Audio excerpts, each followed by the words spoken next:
Get ready for high energy, because we are kicking things off with rock royalty Sir Roger Daltrey.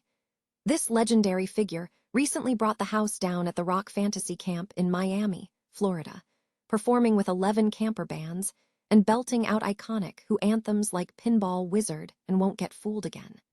We dive into what makes this unique experience so special and how this performance reminds him of his own musical beginnings. Never get caught with a dead phone again. This INIU portable charger is compact, travel-friendly, and gives you fast 45-watt charging with a built-in USB-C cable, so there's no need to carry extra cords. With 10,000 mAh power, it's perfect for busy days, trips, emergencies, or anytime your battery drops too low. Grab yours on Amazon through the link in the comments before your phone hits 1%. Next up, we shift gears completely to the world of music drama as we look at the fallout from Tom Petty's 1989 debut solo album, Full Moon Fever. This release brought massive rock hits like Runnin', Down a Dream, and Free Fallin' to the forefront. But behind the success, serious tensions were brewing between Petty and his band, the Heartbreakers, threatening to tear the group apart. We explore the conflicts, the disagreements, and the ultimate decision that reshaped one of rock's most enduring acts. We are heading to Wyoming for some serious breaking news. A tragic incident near Rock Springs. A 19-year-old teenager, Heriberto Flores, tragically died after a serious crash on Interstate 80, failing to negotiate a curve and ending up rolling down an embankment. We look at the preliminary findings from the Wyoming Highway Patrol investigating potential factors like driver fatigue in this devastating accident. And finally, we find inspiration in community building with the story of the School of Rock. 14 years after Oak Parker Amy Rensley started it, the school has grown into a massive community hub, but now a new owner, Adam Instefjord, is stepping in to preserve the legacy. Discover how Instefjord is committed to fostering confidence and community connection for students, and what this means for the future of this incredible music education center. Stay with us. Rock legend Sir Roger Daltrey recently thrilled campers at the Rock Fantasy Camp in Miami, Florida, performing alongside amateur musicians. The event proved to be a resounding success, showcasing the enduring power of the rock icon even at 82 years old. Daltrey joined 11 camper bands on stage, delivering iconic Who anthems such as Pinball Wizard, Won't Get Fooled Again, Substitute, and Behind Blue Eyes. Sir Roger Daltrey, who was knighted in December, remains deeply connected to his philanthropic work, devoted to Teen Cancer America, whose efforts fund cancer wings in major hospitals for young adults. The Rock Fantasy Camp, conceived by music executive David Fishoff, has been a fixture for 3 decades, pairing famous rock stars with amateur musicians. The camp has previously featured legends like Jeff Beck, Jack Bruce, and Slash. Fishoff shared a humorous anecdote about the campers, noting that they often wanted to be on stage jamming with him, rather than just watching from the audience. Guitarist Ron "Bumblefoot" Thal, who has served as a camp counselor for numerous events, offered a comparative perspective. While he praised the experience of performing with Daltrey, he noted the distinct styles of other performers, such as Alice Cooper, emphasizing that each experience offers a unique musical flavor. Campers shared their enthusiasm.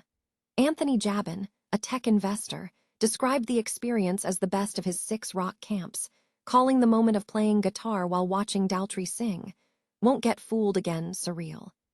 Daltrey reflected on the experience, stating it brought him back to his roots, reminding him of the feeling of making his first musical endeavors and putting his feet back on the ground. When asked if campers ever surprised him musically, Daltrey concluded that the essence of the camp is fun, noting that participants bring varying levels of talent but always share a good time and laughter. Tom Petty's 1989 debut solo album, Full Moon Fever, featuring rock hits like Runnin', Down a Dream, and Free Fallin', inadvertently created significant tension that threatened the dissolution of his band, the Heartbreakers. Although technically a solo effort, many members of the Heartbreakers contributed to the record, with the exception of drummer Stan Lynch. Lynch became the most vocal critic of Petty's solo direction, frequently complaining about performing the new songs live, feeling they were merely covers since they were not on the album. Petty described the period as fraught with conflict, noting that disagreements existed over various aspects of their lives, including food, and that Lynch was deeply conflicted. This internal struggle culminated in Lynch's departure from the band following a performance in Mountain View, California, on October 2, 1994. While the split did not ultimately destroy the band, it represented a major potential turning point. Reflecting on the situation, Petty admitted to being intensely demanding and turbulent, taking responsibility for his behavior, stating, "I was pretty turbulent looking back at it. I don't think I was in a *** hole, but I think I was intense." In contrast, Lynch offered a more philosophical perspective on the nature of bands, suggesting that longevity is rare and that pursuing a creative run is valuable, advocating for a leader who acts as a benevolent dictator and a good casting agent. A 19-year-old teenager has died following a serious crash near Rock Springs, Wyoming. According to a preliminary report from the Wyoming Highway Patrol, Heriberto Flores was driving a Chevrolet Silverado west on Interstate 80, approximately at milepost 95.5, when he failed to navigate a right-hand curve.